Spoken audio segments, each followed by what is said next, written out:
This 1.20 snapshot is weird. Hello there, Ray here, and enjoy this video where I compile the weirdest stuff that we found during our live stream testing. Leave a like and let's get started.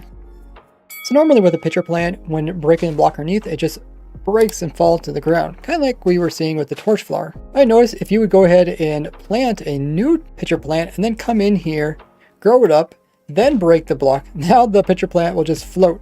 So I went ahead and also put all the different new blocks into my organization here. This is where I organize all the blocks from the thinnest all the way to the tallest, so you can make some really unique ladders. And there's quite a few different places where you can use this stuff to kind of like align mobs and stuff. And here's the same thing where you get the thickest blocks all the way down to the thin blocks and then some like random blocks. And then here's the same thing. This is if you get pressed up from underneath. You can see it slowly gets taller and taller and taller and taller. One thing we noticed when it comes to the pitcher pods, we got this little root part, which actually makes a player stand up. And we also got these three, which are all the same. It turns out the little root is actually the same height as stuff like the trapdoors, the small amethyst. But the bigger root is actually the same height as the large amethyst, which before that used to be the only thing that was this height in the game. So now we got two of them. You got some options. They also have a unique width, like if you get pressed up against this side of them, which is the same as all of these blocks, including this type of wall. What if the big pitcher plant has a little bit wider one, which actually makes it just as wide as all these things, including like the anvil. Using a trick where you can grow one of these up and remove the block underneath and they don't update, we can actually go underneath them and get a unique collision as well. This is because their little root not only collides going upwards, but it also goes slightly downwards. They intersect with the farmland, which is shorter than a normal block. So technically the pitcher plant is actually partially inside of this block here. So it's actually taking up 3 blocks if you count the top piece as well. So when we put this into our little setup here, we can see it hangs slightly lower than a normal block because I'm colliding with it right now. There's actually very few blocks that are like this in the game. Another one is like the piston arm. If you go underneath of it, you can see I'm actually colliding with the little silver part of it. If I place a block beside it, you can see that silver part is clearly down within inside of this block, even though the actual piston is up there.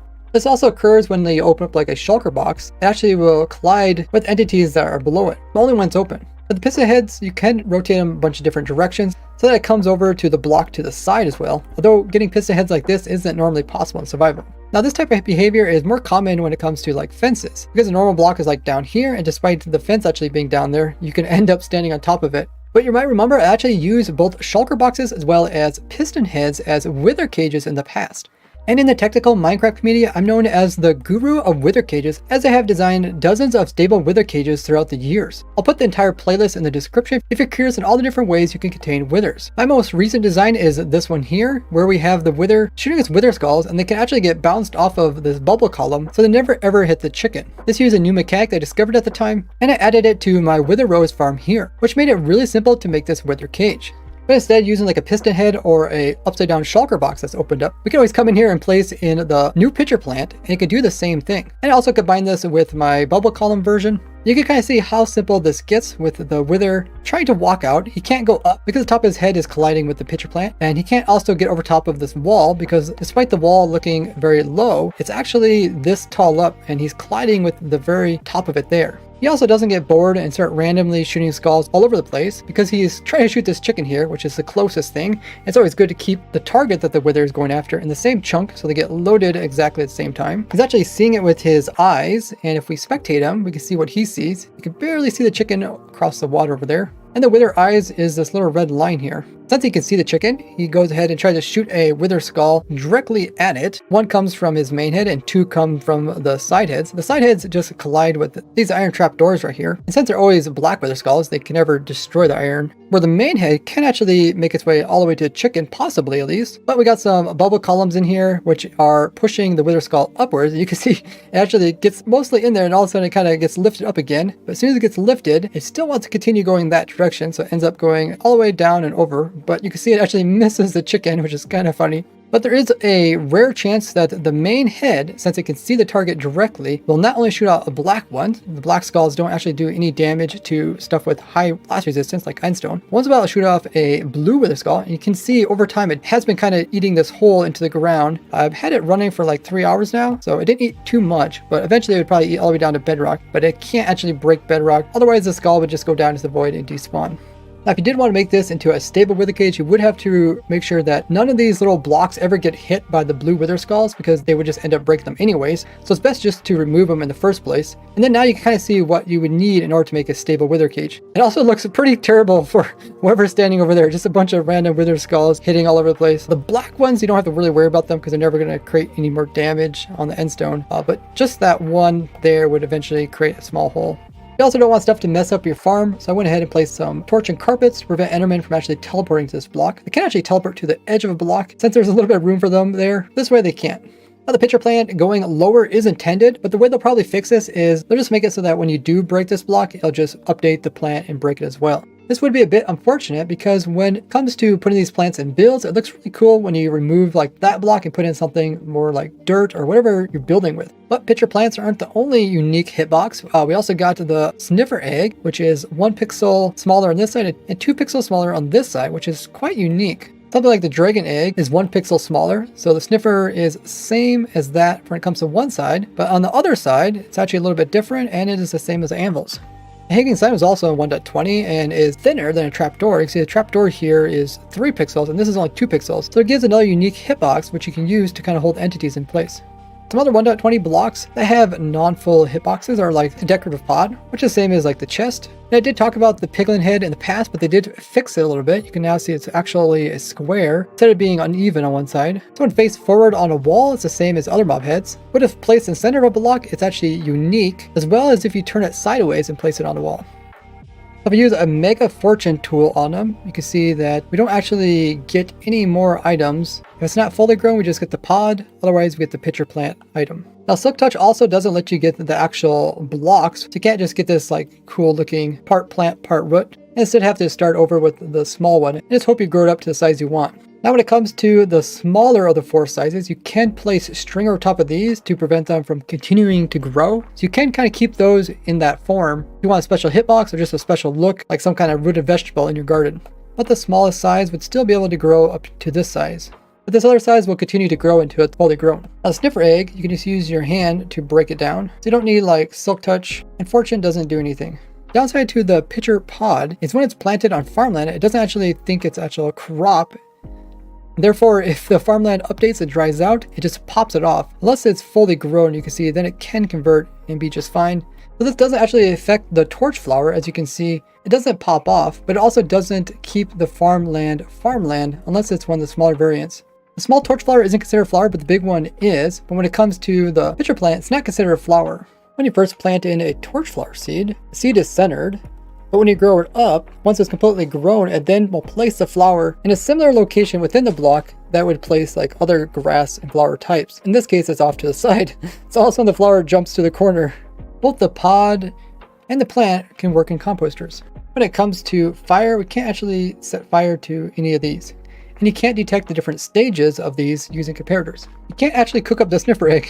And eggs also pop off cactus. Now, despite their collision, you can actually place cactus up against them, which is quite unusual because pretty much anything that has collision will pop off a cactus. One of the few exceptions is like the collision that you get from powder snow when wearing leather boots, as well as a bunch of snow layers, which actually does make a block. Otherwise, something as simple as like a no colliding sign will destroy it. Now, you can't place any like signs, paintings, or item frames up against this, which is a little bit unusual because there is a block that collides with, and you can pretty much place item frames against any side of any object. But like here, this fence actually bulges up, so I can't place one on top of it. But if I open it, it's no longer colliding, and then I can actually place the item frame above it. And that's probably why you can't place it underneath of this. The pitcher plant nor the sniffer egg put off light, but neither does the new torch flower. But the torch flower doesn't get its name because it puts off light, but instead it kind of looks like a torch, being part of a family of flowers with similar characteristics.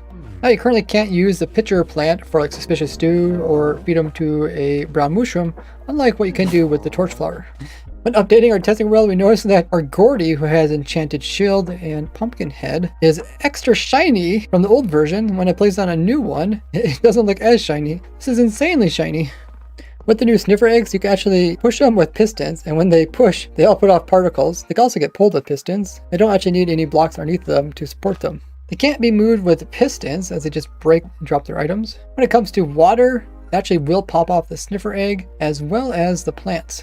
How the pictures can't be waterlogged, but oddly enough, not only can you not waterlog a sniffer egg, but you cannot actually place it into water and have it replace the water either. You just can't click at all. The picture can only be placed on dirt-like blocks where the egg can be placed on anything. You can use a debug stick on it to get some funny looking plants. You get some different bottom pieces. This is the normal one. You can also remove the top. It's like invisible. There's no top there at all. Or you can put in some smaller ones. So it looks like the top actually has different ages. So 0 through 2 does nothing. There's 3, and there's 4, which is kind of strange because there is no top half to these small ones.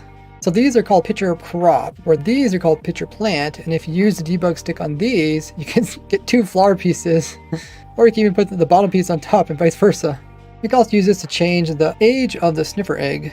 What happens when we blow the egg up with TNT? Oh, looks like they just drop, and it's not too blast resistant. When it comes to the 2-sided signs, you do have to use glow ink on both sides if you want that, as well as using dye on either side. But when it comes to the honeycomb, it only takes 1, and that will actually do both sides. But it does mean every sign that you do have currently in the game, if you don't want someone to edit it, you will have to come in with a lot of honeycomb and be sure to wax them all. So if you do need a lot of it, check out this farm here where you can get a lot of it easily. Now the calibrated skulk sensor is just the same as the skulk sensor when it comes to its size and being able to break it easily with like a hoe and stuff like that. And the suspicious gravel has the same properties as like suspicious sand.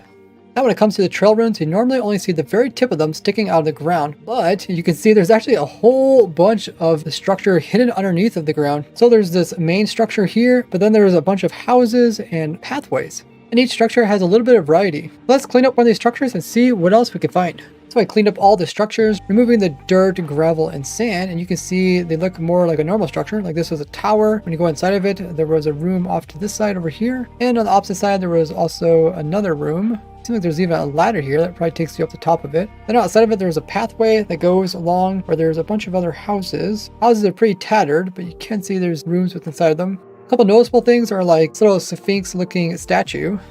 This building even has a bunch of workstations, including a smithing table, a cauldron, stone cutter, with 2 different types of furnaces. And a lot of parts have stairs which take you down to lower levels. So the reason they put these structures in is to create more lore in Minecraft. So when people come across them, they can try to think what kind of civilization lived here, why do they make these crazy colored buildings, and what were they doing with these different rooms. This all goes into the Tales and Trails part of the update.